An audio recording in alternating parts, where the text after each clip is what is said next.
Alright, this is a little lesson about the order of operations and how to deal with the order of operations, which is a worldwide standard, kind of like reading a book. You read from a certain way, in order to understand a particular language. Well, this is mathematical language, so we're teaching you how to look at a problem so that you and anybody else around the entire world, given the same problem, the same operation, should come up with the same answer. You'd be surprised, you come up with very different answers if you don't do things in the correct way. So that's what we're taking a look at today. So the order of operations, our goal is learning how to follow the worldwide standard mathematical procedures for simplifying expressions. We deal with parentheses first, from inside to outside. So if you have multiple sets of parentheses, you deal with the inner ones first and you work your way out. With exponents, you're looking for exponents to whatever power something might be. You deal with that after parentheses have been taken care of. Then multiplication or division. Division is multiplication, so this really is the same step. You'll deal with those from left to right. We'll take a look at that situation here in a bit. In addition to subtraction, subtraction is addition with negative numbers. So they're the same thing. It's not addition and then subtraction. It's addition because subtraction is the same thing. Dealing with that from left to right, we'll take a look at all those issues as we go through our examples. All right, first one here, just addition and subtraction, trying to show you up front, what it is that you would need to go through and do here. 1 plus 2 plus 3 plus 4 minus 5 minus 6 minus 7. So technically I've got all addition and subtraction, so there's nothing else to deal with. And I deal with this from left to right. So technically speaking, I would go across and say this. 3 plus 4 minus 5 minus 6 minus 7. And then the next one. 6 plus 4 minus 5 minus 6 minus 7. And then 10 minus 5 minus 6 minus 7. Notice I'm just doing one at a time as we go across. Next one's 5 minus 6 minus 7, because 10 minus 5 is 5. 5 minus 6 is negative 1 minus 7. I'm finally down to the end. Negative 1 minus 7 is negative 8. So that's your process, technically speaking, that you would need to go through. There are shortcuts as you get better in math that you can be able to figure out. But for right now, I want you to deal with doing it in the order in which it's specified. All right. This one now is a combination of multiplication and division, just like addition and subtraction. These are the same thing. So I'm doing this from left to right. So that's that one, then that one, then that one, then that one, then that one, then that one. All right? So taking a look here, 2 times 1 is 2, times 3 times 4 divided by 2 divided by 6. So that's 6 times 4 divided by 2 divided by 6. Not a big deal.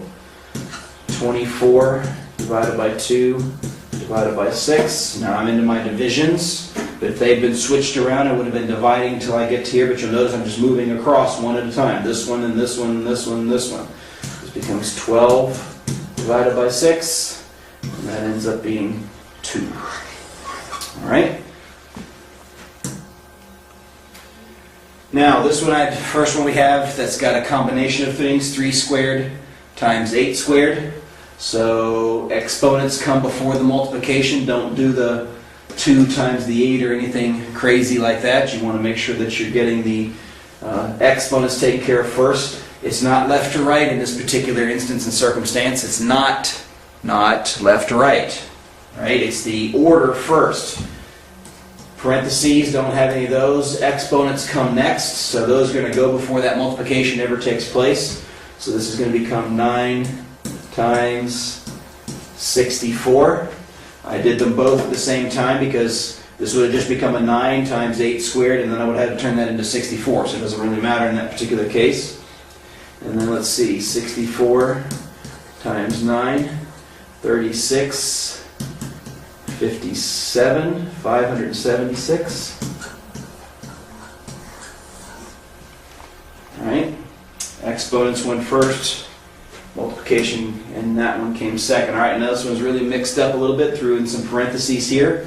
Deal with the parentheses first, and parentheses even take precedence over the exponent, which took precedence in the last problem.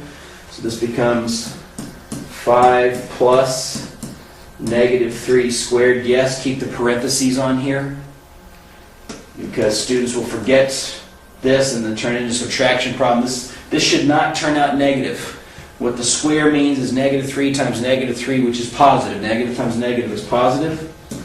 So 5 plus 9. So this one turns out to be 14. All right, now here's a really messed up one with all kinds of different operations. In fact, I think I got a little bit of everything in this one. 3 plus 5, the quantity, times 10 to the third power divided by 2. Which goes first? The parentheses, so I deal with that first. That becomes 8 times 10 cubed divided by 2. All right. Then what? Exponents are next. So this becomes 8 times 1,000. Now I've got two equal operations. Multiplication and division, but we go left to right, so this is going to take place first. So this is 8,000 divided by 2, and 8,000 divided by 2 is 4,000. All right, now I'm going to point something out here that I didn't really mention here at the beginning. Of all my operations, addition is the last one to come, but it becomes the first one, and that's the purpose and property of grouping symbols or parentheses.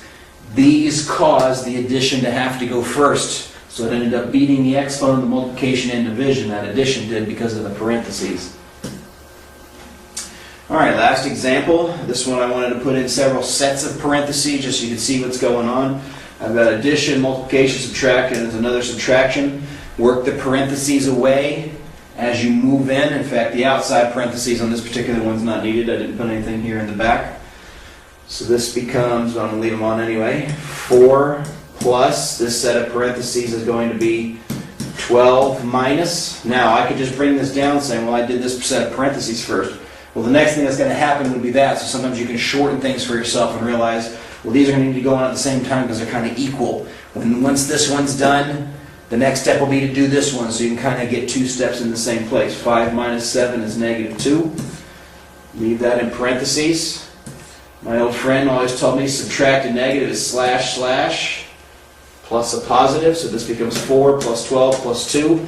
This plus takes place first because it's on the left versus that one, so this becomes 16 plus 2, which is 18. All right?